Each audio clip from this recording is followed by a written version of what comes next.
But Paul keeps the secret as promised. Annoyed, Casimir uses magic to start bending Paul's leg, to make his teeth fall out, and his ears to grow enormous.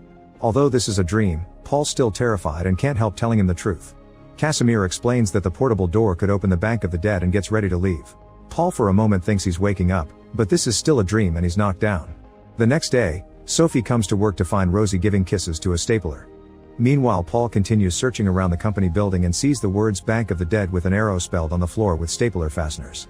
Following the arrow's direction, Paul goes downstairs, and his hands quickly react to the energy on the walls, revealing some amazing artwork. Eventually he finds a dimly lit basement and a roll-up door with a message saying goblins only. Paul opens the door anyway, but inside there's just an ordinary storeroom. Before he can inspect it thoroughly, Tanner shows up and kicks him out, saying he isn't allowed in there and advising Paul to quit before something horrible happens to him. In the meantime, Sophie continues to work with Judy, who keeps getting messages from the hands coming out of the sewers. Judy explains those hands belong to goblins, who have been working with wizards for years and are capable to watch humans undetected. For today's mission, Judy makes Sophie sign a lost pet in a store so the owner can reunite with her cousin in a few days. This lost dog turns out to be a picture of the dog with Paul's scarf. Back to Paul, he continues to search the building to no avail. When he returns to his office, he finds Tanner arguing with Sophie over some trouble with her contract.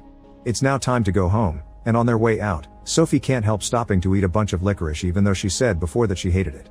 Suddenly she starts to feel disgusted, and Paul takes her to a pub to have a drink and cleanse her mouth. They chat for a while only to end in an argument about who is doing better at the office. The next day, Paul bumps into Casimir at work, but the man acts as if they're seeing each other for the first time since the interview.